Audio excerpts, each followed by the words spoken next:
विदुर जी कह रहे हैं, ये ध्यान से सुनो, ये अकाल मृत्यु प्रदान करने वाली बात है। जो हरणम च परश्वानाम परदाराभिमर्शनम सुहृदश्च परित्यागस त्रयो दोषा क्षयावह। आयु नष्ट हो जाती। मान लो आपकी 80 वर्ष की आयु निश्चित की गई, अब आपने ऐसे आचरण शुरू कर दिए तो आपकी आयु नष्ट होना प्रारंभ हो जाएगी, आप अकाल मृत्यु के शिकार हो जाएंगे। क्या?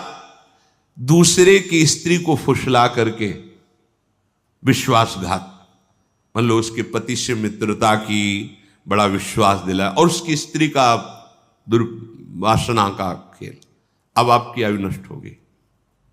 देख लो, इतिहास साक्षी है, नष्ट होना पड़ा।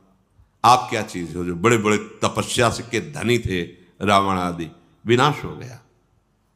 कुंभकर्ण जब जगा तब यही कहा, तेरी बुद्धि नष्ट हो गई, जब तू हरण करके लाया था उसके पहले क्यों नहीं पूछा? ये कृत्य तेरे पूरे वंश का विनाश कर देगा। पर ठीक है, तूने मुझे जगाया है तो मैं देखूंगा, पर ये निश्चित बताता हूं, तूने अच्छा नहीं किया, तेरा सर्वनाश निश्चित है। कुंभकर्ण ने उपदेश किया था, रावण ने कहा तुम्हें इसलिए नहीं जगाया कि तुम्हें प्रवचन करो, युद्ध करो जाके। ये कार्य आपकी आयु का, श्री का नाश कर देगा, वैभव का नाश कर देगा। आपको अभी लगता है कि नहीं, कहाँ नाश हुआ, मनमानी कर, आने दो, बीज बो गया है, थोड़ा अंकुरित होने दो, फिर तुम्हें खुद पता चल जाएगा। सबसे प्रार्थना है, कानून कानून है, नहीं खुल रहा है तो तुम्हें लग रहा है कि कोई नहीं जा, जिस दिन उसका फल आएगा तो उस दिन हो सकता है आपने वो कार्य ना किया हो जिसमें फंस रहे हो, पर भरपूर दंड मिलेगा आपको, क्योंकि जो जाना नहीं है वही कर्म इस समय ना होने पर भी वो दंड आपको भोगना पड़ेगा। ये बहुत ध्यान से, इसलिए हम रुक के बोल रहे हैं। विदुर जी महाराज साक्षात त्रिभुवन के न्यायाधीश हैं। धर्म, पापियों के लिए यम और धर्मात्माओं के लिए धर्म, यही त्रिभुवन का न्याय करते हैं। ये न्याय विभाग है। जैसे धन विभाग कुबेर जी, जल विभाग वरुण देव जी, वायु विभाग अग्नि विभाग, ऐसे ही ये न्याय विभाग है हमारे त्रिभुवन का। उसके अधिपति हैं धर्मराज स्वयं। वो स्वयं विदुर जी के रूप में मांडव ऋषि के शाप से स्वयं पधारे हुए निर्णय कर रहे। अकाल मृत्यु, आयु का अपहरण, जो मित्र बनाया, विश्वास दिलाया और उसकी स्त्री के साथ, या स्त्री अपने पति पर विश्वास जताकर दूसरे पुरुष से, तो ये मजाक मत समझना कि अरे सब ऐसे नहीं। पति वंचक परपति रति करई, रो रो नरक कल्प सत परई। बड़ा सावधानी का विषय है। जैसा आपके भाग्य में संविधान है, गृहस्थी में शांत रहो, गंभीर रहो। ये कुछ नहीं है इधर उधर रूप रंग देखकर जो मनमानी आचरण, ये तुम्हारी आयु को, तुम्हारी श्री को नष्ट कर देंगे। दूसरे को विश्वास दिलाकर उसके धन का अपहरण कर लेना, विष दे देना, मार दिया, धन ले लिया, छीन लिया आदि। और संत जनों की अवहेलना करना, जो सुहृदस्य आपको अपने परिवार जैसा दुलार करते हैं, आपको अपनी आत्मा जैसा दुलार करते हैं, वो आपको जो उपदेश कर रहे हैं, आपको जो शासन कर रहे हैं, वो आपके मंगल के लिए, आप उनकी आज्ञा को उल्लंघन, अपमान, अवहेलना, आपकी आयु श्री सब नष्ट हो जाएगी। साधु अवज्ञा तुरत भवानी, कर कल्याण अखिल के हानि। जो इन दोषों से युक्त होता है, अतिमानोति वादश्च तथा त्यागो नराधिपो, क्रोधश्चात्म विधित्सा च मित्र द्रोहश्च तानिषत्, एत एवाशयस्तीक्ष्णा कृंत्या युंश देहिनाम, एतानि मानवान घृणन्ति न मृत्युर्भद्र मस्तुते। जो हर समय अभिमान में भरा हुआ चेष्टा करता रहता है, उसकी आयु नष्ट हो जाती है, अकाल मृत्यु को प्राप्त होता है। बहुत सावधानी की जरूरत है।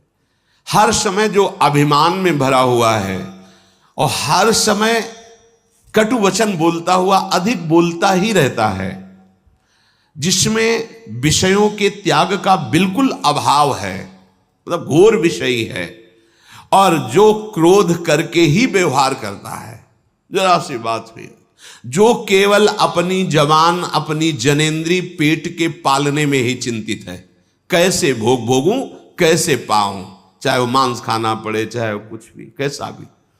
और जो प्रिय शिक्षा देने वाले मित्रों से द्रोह करता है, तीखी तलवार जैसे अंगों को काट देती है, ऐसे ये आचरण उसकी आयु को छीण कर देते हैं और वो मृत्यु को प्राप्त हो जाता है, अकाल मृत्यु को प्राप्त हो जाता है। अत्यंत अभिमान में भरे रहना, बहुत गलत सलत वाणी से बोलते रहना, बिल्कुल विषयों के त्याग का अभाव, अर्थात घोर विषयी, घोर क्रोधी, जो जवान और जनेंद्री, रसेंद्री और जनेंद्री का ही लंपट है, जो उत्तम शिक्षा देने वाले मित्रों से द्रोह करता है, तो जैसे तीखी तलवार अंगों को काट देती है, ऐसे ये आचरण उसकी आयु को नष्ट कर देते हैं, वो अकाल मृत्यु को प्राप्त होता है। जो अपने ऊपर विश्वास जता करके, विश्वस्तस्य येति यो दारान यश्चापि गुरु तल्पगा, उसको मित्र बनाता है, बड़ा विश्वास दिलाता है और फिर उसकी स्त्री के साथ समागम करता है। वहां भी सारे में वर्णन, यहां भी वर्णन। और जो पूजनीय गुरु के समान, जैसे माता है, बहन है, बड़े भाई की पत्नी है, ये सब गुरु के समान पूजनीय है। जो इनके साथ गलत कार्य करता है, इनकी आयु नष्ट हो जाती है, इनका बुद्धि नष्ट हो जाती है, इनका श्री वैभव नष्ट हो जाता है। बहुत ध्यान से सुनो, यही हमारी ऐसी गलतियां होती हैं जो हमारी बुद्धि को भ्रष्ट कर देती है, हमारे जीवन को नष्ट कर देती है। पहला, किसी से भी मित्रता करके ऐसी भावना मत करो कि उसके घर में जाकर विश्वासघात करो उनकी पत्नी के साथ, ऐसा। और जो आपकी पूज्या है, जैसे माँ है, बहन है, बेटी है, बड़े भाई की पत्नी, माता के समान मानी गई है, पूर्व में चरण छूते हैं, माँ के समान उसको समझते हैं, तो इनको गुरु तुल्य मानना। जैसे हम गुरु को आदर से देखते हैं, ऐसे बेटी के प्रति, बहन के प्रति, अपनी माता के प्रति, ऐसे बड़े भाई की पत्नी के प्रति हम ऐसे भाव, अगर ये इनके साथ गलत भाव, तो आपकी आयु नष्ट हो जाएगी, आपकी श्री कीर्ति नष्ट हो जाएगी। जो किसी के भी साथ जो नीच आचरण वाली स्त्रियां हैं, अर्थात जो अर्थ आदि के लिए अपने देह को बेचती, ऐसों के साथ उसकी आयु नष्ट हो जाती है, उसका श्री कीर्ति नष्ट हो जाती है। और जो ब्रह्म ऋषियों की प्रति अपराध कर देता है किसी भी तरह का, जैसे रसिक मुरारी जी के चरित्र में आया कि राजा ने जब देखा बहुत संत सेवा हो रही, तो उन्होंने वहां अपना अधिकार जताना, नष्ट हो जाओगे। जो भागवत धर्म की सेवा में भागवत भाव को प्राप्त हुए जन है, तो सारा वैभव उनके चरणों में लुटता है। यदि आप शासक होकर, बड़े अधिकारी होकर या आप बलवान होकर उसका अपहरण करते हैं, तो आपकी आयु नष्ट हो जाएगी, आपका श्री तेज पुण्य नष्ट हो जाएगा। जो किसी भी अहम में आकर के ऐसे जनों से सेवा कार्य के लिए आज्ञा करता है, संत जनों से, जो ब्रह्म ऋषि जन है, भगवत आराधन परायण है, आप बलवान हैं, आप पदाधिकारी, आप ऐसा, और आप उनसे आज्ञा करते हैं, तो आपके सुकृत नष्ट हो जाएंगे, आपकी आयु नष्ट हो जाएगी। जो आपकी शरण में आ गया है, अब चाहे अपने प्राण देने पड़े, पर उसका अहित नहीं होने देंगे। अगर वो शरणागत जो आपके समीप आया है, आपने धोखेबाजी करके उसकी हत्या करवा दी या आपने कर दी, तो इन सब की आयु चाहे जितना प्रायश्चित करें, इनकी आयु, लिखा है, प्रायश्चित करने पर भी वेदों की आज्ञा है, सिद्धांत है कि उसकी आयु और वैभव नष्ट हो जाएगा। समय का इंतजार करो, ना तो ऐसे लोगों का संग करे, ना ऐसे कार्य करे। बार बार सबसे प्रार्थना की है, शराब मत पिए। क्यों? क्योंकि ये दोष बहुत भयंकर प्रकट हो जाएगा। जब आप मदिरा के नशे में होंगे तो आपको ये नहीं दिखाई देगा कि सामने कौन है, न बोलने में, न क्रिया में, न चेष्टा में, न चिंतन में, क्योंकि उसका काम ही है बुद्धि को भ्रष्ट कर देना। इसीलिए मना करते हैं हाथ जोड़कर, न तुम्हारे स्वास्थ्य के लिए अच्छा है, न तुम्हारे परलोक के लिए अच्छा है, न समाज के लिए अच्छा है, किसी भी तरह से अच्छा नहीं। मदिरापान करना, परस्त्री गमन करना, अभिमान भरी चेष्टा करना, अधिक गाली आदि बोलते रहना और विषयों में खूब अनुराग रखना, अर्थात विषयों का त्यागी ना होना, हर समय क्रोध नाक में रखे रहना, अपने रसेंद्री और जनेंद्री के ही भोग का केवल चिंतन करना, मित्र द्रोह अर्थात अपने मित्र पर विश्वास दिलाकर उसकी स्त्री के साथ समागम करना, और जो गुरु के समान पूज्य हैं उनके साथ ऐसी वृत्ति रखना, जो शरीर को बेचते हैं अर्थ आदि से उनके साथ समागम करना, जो ब्रह्म ऋषियों की जीविका को नष्ट कर देना, जो संत महात्मा इनसे आदेश पूर्वक सेवा करवाना, जो शरणागत की हिंसा करवा देना या हिंसा कर देना, इनकी आयु श्री ये नष्ट हो जाती है और वो अकाल मृत्यु को प्राप्त होते हैं। श्री विदुर जी महाराज कह रहे हैं, पंचेन्द्रियस्य मर्तस्य छिद्रम चेदेक मिंद्रियम ततोष्य स्रवति प्रज्ञा धृते पात्रादिवोदकम।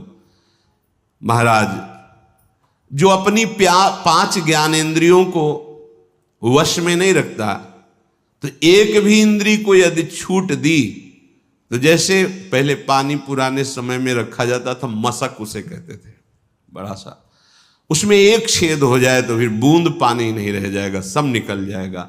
ऐसे ही तुम्हारा पुण्य, तुम्हारी बुद्धि की पवित्रता, एक इंद्रिय यदि बिगड़ जाए तो नष्ट कर देगी। इसलिए सावधान होकर 5 इंद्रियों को भगवत चरणारविंद में लगाना चाहिए। भगवत मार्ग है, लोक में धन और उन्नति चाहते हो, परलोक में भगवत प्राप्ति चाहते हो, तो ये सुधारो करे। षड दोषा पुरुषेणेह हातव्या भूति मिच्छता, निद्रा तंद्रा भयम क्रोधम आलस्यम दीर्घसूत्रता। सबसे पहले नींद की बात कही गई भगवत प्राप्ति के मार्ग में, और इस लोक में भी ऐश्वर्य वैभव और सुखपूर्वक जीवे। इसकी एक सीमा बनाओ नींद की। कोई तो ऐसे महापुरुष हैं कि मतलब भोजन पाके सोते ही रहना, मानो समाधि में ही रहते। क्यों जीवन व्यर्थ करते हो? केवल जो नींद ली जाती है अपनी इंद्रियों को नवीन चेतना देने के लिए। ये कोई सुख नहीं है कि आप 8 घंटे 20 घंटे 10 घंटे पढ़े। ये जीवन पढ़ने के लिए मिला है। अरे खूब नाम जप करो, अच्छे कार्य करो, समाज सेवा, देश से, इसके लिए शरीर मिला है। ये छूट जाएगा इसको। ये जो ऐसे दुलार करके शरीर को रख रहे हो आप, इसकी गति क्या होगी जानते हो? सड़ जाएगा, जला दिया जाएगा। काम निकाल लो, काम। ऐसे शरीर को प्रयोग करो जैसे कंजूस आदमी किसी नौकर को लावे, वो 8 घंटा के बाद उसको 500 रुपया देने हैं, तो कोशिश करेगा कि 10 घंटा ले, इससे और काम ले ले। ऐसा प्रयोग करो इस शरीर से। कम इसको नींद दो, जितने से आपकी इंद्रियां चेष्टा युक्त रहें, प्रमाद ना आवे। शास्त्रों में संतों ने अनुभव किया, जो अधिक श्रम करते हैं 6 से 7 घंटे बस, अधिक श्रम वालों। साधकों के लिए तो 5 घंटे बहुत पर्याप्त है, और उत्तम साधकों के लिए 3 घंटे। और जब भजन में वृत्ति तदाकार होने लगती तो तमोगुण का नाश हो जाता है। फिर तो उठते बैठते चलते फिरते इंद्रियां कभी श्रमित होती ही नहीं, क्योंकि कबीर कहे हम राय ठिकाना, ठाड़े बैठे परे उताना। कबीर कहे हम राय ठिकाना, परम विश्राम इंद्रियों को भगवान के चिंतन में मिलता रहता है। तो उपासक को जो इस लोक में ऐश्वर्य वैभव सुख शांति, परलोक में भगवत प्राप्ति, तो नींद का एक समय रखो। अब तो प्रणाम है भाई, आज की दिनचर्या 10-10 बजे तक लोग सोते हैं, 10 बजे तक। कैसा मतलब कलयुग का प्रभाव पड़ गया है। और उसे आप अपनी दिनचर्या में बताते हैं 10 बजे सो के, मतलब नींद खुली तो सूर्य मध्याह्न की तरफ जाने वाले हैं। अब उनका दिनचर्या, जब सारी दिनचर्या संपन्न होने का समय होता है मध्याह्न विश्राम का, तब उनकी नींद खुलती है। कैसा स्वभाव बनता चला जा रहा है। अरे प्रातःकालीन बेला पर उठ करके देव आराधन, गुरुजनों का आराधन, भगवत आराधन, फिर पूरे दिन सेवा, फिर समय से शयन कर लिए। सेवा करने वाले जो लौकिक सेवाओं में हैं 7 घंटे, 6 से 7 घंटे बहुत पर्याप्त है, इसके आगे नहीं। भागवतिक सेवाओं में जो है 5 से 6 घंटे, और जो उत्तम साधक है बस 3-4 घंटे, इससे ज्यादा नहीं। अगर इससे ज्यादा तो फिर आप प्रमाद कर रहे हैं। दूसरी बात, तंद्रा, अब बार बार जमुआई ले रहे हैं। अब एक समय सो लिया बस, ठीक है, अब ज्यादा इससे कब माला छूट गया पता नहीं। हाँ, माला चल रहा है, माला छूट रहा है, ऐसी साधना नहीं होती। ठीक से बैठो, पानी पास में रख लो, ऐसी स्थिति आवे चेतना जागृत करो, अभ्यास कर लो। फिर तो अब अगर मनाओ भी ना कि आ जाए नींद फिर वो कहती पहले में बहुत तुम परेशान क्यों, हम तुम्हें परेशान करेंगे, अब आएंगे ही नहीं ना भाई। राधा राधा राधा, इसको एक बार आप कब्जे में करो तो फिर ये नाराज हो जाती है, नींद नहीं आएंगे। पड़े रहो तो अपने को तो अच्छा है, तुम मत आओ राधा राधा राधा राधा राधा। हाँ, तंद्रा, इससे बचो। ये सत्संग में भी आपको परेशान कर देगी, माला जपने में परेशान कर देगी। बिल्कुल बिल्कुल, ये बहुत, चाहे जितना सो, ये बहुत बड़ा दोष है। अगर आप स्वस्थ हैं तो मेरुदंड सीधी रखें, दोष बिल्कुल नहीं होगा। और वैसे झुक के, वैसे मतलब जैसे बूढ़े लोग बैठते हैं, और कुर्सी में, सब स्वस्थ है लेकिन कुर्सी में बैठना है। अरे काहे को बैठे हो कुर्सी में, ये शरीर किस काम का। वृद्ध हो, तुम्हारी टांग टूट गई है, तुम्हें दर्द हो रहा है, वो तो बैठ जाओ। अब नहीं हो तो इतना क्यों खाते हो, इतना बड़ा पेट कर लिए कि आपको कुर्सी में बैठना पड़े। हम जमीन में बैठो, नीचे बैठकर भगवत चर्चा सुनो, स्वस्थ है। भगवत चिंतन में, भजन में कुर्सी की जरूरत। अरे भाई होश में रहो, दैन्य भाव धारण। अगर आपको शरीर अस्वस्थता नहीं है, बोले टांगों में दर्द होता है, क्यों इतना वजन बढ़ा रहे हो, भजन बढ़ाओ। हाँ, मतलब मूंग की दाल है, रोटी, घिया की सब्जी, अभी देखो सब गैस खत्म हो जाएगी। जो चीजें पेट को, लीवर को खराब कर रहे हैं वो जमा है, पर ठूस ठूस के खाना है तो चर्बी पेट की चौड़ी होती चली जा रही है। अब ऐसे बैठेंगे तो वजन बढ़े, और वो परेशानी। कुर्सी में, दीवार में, एक दीक्षा ले ले आए, पहले उनके लिए कुर्सी लगे, क्यों भैया, बोले थोड़ा शरीर भारी, नीचे नहीं बैठ। नहीं, मंत्र लेने आए उनके लिए, पोसा नीचे बैठो, तुम्हारा हाथ पैर टूटा है, बोले नहीं हमका नीचे बैठो, मंत्र ले, नीचे बैठो। शिष्य बनने आए हैं, पहले उनके लिए आसन लगाओ। अब गुरुजी मंत्र दे रहे हो से, हाँ ये शिष्यता है। अरे भैया यहाँ तो बहुत, इसीलिए ये जो तंद्रा है इस पर सावधान रहो। आप ये समझो कि आपको जो समय मिला बड़ा दिव्य है, और ये तंद्रा आपको परेशान कर देगी। बिल्कुल सावधान। ये जो आपकी गांठों में दर्द होता है, आप वायु रोग जो हो गया है, अपच के कारण होता है। आप ऐसे वायु बढ़ाने वाले पदार्थ पाते हैं, आपको उसका ज्ञान है नहीं, तो वायु बढ़ती चली जाती है, चर्बी बढ़ती चली जाती। काहे को इतना परेशान। सीधे सरल भोजन पाओ, सात्विक भाव पाओ, अल्पाहार करो और थोड़ा चलो, व्यायाम करो, तो आप इन दोषों से बच जाएंगे। मानिए बात। अब यहां से ठसाठस भरता चला जा रहा है, समय से जो नित्य क्रिया शौच आदि वो हो नहीं रही है, क्योंकि पानी पर्याप्त नहीं जा रहा, व्यायाम नहीं हो रहा, उचित आहार नहीं जा रहा है, तो अब फिर होगा क्या, फिर यही परेशानी आएंगी। तो भगवत मार्ग क्या, लौकिक सेवाएं भी आपसे नहीं हो पाएंगी। विदुर जी महाराज कह रहे कि तंद्रा को वश में करे और डर कभी ना अपने अंदर आने दे। हर समय हमारे साथ भगवान है। अगर हमारे विधान में चोट लिखी है, दंड लिखा है, तो लाखों लोग साथों हो जाएगा, अगर नहीं है तो कोई नहीं कर सकता। भगवान सर्व सामर्थ्यशाली हमारे साथ है, डर नहीं। निद्रा, तंद्रा, भयम और क्रोध है। क्रोध हमारे तप को, भजन को, पुण्य को नष्ट करता है। इससे किसी का लाभ नहीं, ना सामने वाले का है ना अपना लाभ है। क्रोध थोड़ा बहुत, अरे ऐसा लगता है कि भगवान मतलब यही क्रोध रखा है। क्रोध से किसी को लाभ नहीं मिलता। अगर कोई सोचे कि क्रोध से सुधार होता है तो हमें लगता है क्रोध से सुधार नहीं होता। हाँ, शासन और क्रोध में अंतर है। शासन युक्त वचन, आप स्वीकार करते हैं आपने अपराध किया, आपसे गलती हुई, हाँ, तो आप ये भी उसका दंड स्वीकार कीजिए, आप ऐसे रहिए, अब आप इस तरह से चलिए। ये क्रोध नहीं है, ये आपके मंगल विधान। क्रोध किसी को गाली देना, कड़वे शब्द करना, किसी को पीड़ा पहुंचाना कोई अपराध नहीं, जरा सी बात है और आप उसमें बहुत बड़ा झगड़ा कर लेते हो। इससे आपकी बुद्धि परमार्थ से विलग हो जाएगी और लोक में भी आपका मंगल नहीं होगा। विदुर जी कह रहे निद्रा तंद्रा भयम क्रोधम और आलस्यम, आप अपने जीवन के साथ इस तरह का खिलवाड़ न करें। अगर हम समय से सो चुके हैं तो अब नींद के साथ हम लड़ेंगे, हमें आलस्य नहीं करना। मतलब कोई भी नियमावली जो आपके जीवन में मिली है उसमें आप प्रमाद मत कीजिए। आलस्य का तात्पर्य आप प्रमाद से, ऐसे नहीं, उसको अक्षरशः पालन कीजिए। उस अगर और सेवाएं आ गई तो फिर निवेदन कीजिए कि अमुक सेवा के कारण हमारी जो आपने दिनचर्या दी थी उसमें बाधा पड़ रही, आप इसका सुधार कीजिए, हमें बताइए कि हम कैसे अपनी दिनचर्या को कर पाए। प्रमाद के द्वारा मत छोड़िए। दीर्घ सूत्रता, कहा था ना कि अगर एक दिन पूरा न हो तो 2 दिन से उसको पूरा कर लेना चाहे, तो आज नहीं करते हैं, या आगे अपने वर्तमान की सेवा और भजन को आगे के लिए टाल देना, ये लक्षण भगवत प्राप्ति में बहुत बाधक है और लौकिक उन्नति में भी बाधक है।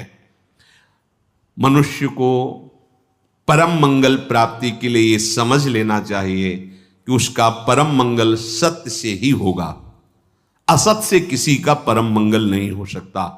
विदुर जी कहते हैं सत से कमाए हुए धन के द्वारा अगर सुख चाहते हो तो दूसरों को सुख पहुंचाने की चेष्टा करो। पशु पक्षी साधु महात्मा देवता भगवत आराधन, ऐसा नहीं कि आपने जो कमाया वो केवल अपने ही भोग के लिए, नहीं, ये शास्त्रीय सिद्धांत है।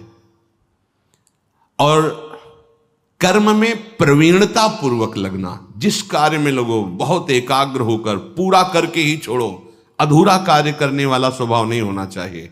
जिस कार्य में लगो, भले सांसारिक कार्य है पर हम अपने प्रभु के लिए कर रहे हैं, तो आप एक अध्यापक हैं, अच्छी पढ़ाई, जितना आपको ज्ञान है वो ऐसा, आप एक डॉक्टर हैं, अच्छी दवा कीजिए, पैसे पर ध्यान मत दीजिए, आपकी जितनी योग्यता है मरीज को सुख पहुंचाइए। जहां जहां जिसको जो सेवा है वो कह रहे हैं कि कर्मण्यता, एकाग्रता पूर्वक, प्रवीणता पूर्वक, किसी अन्य प्रभाव से नहीं, आपका कर्तव्य कर्म है।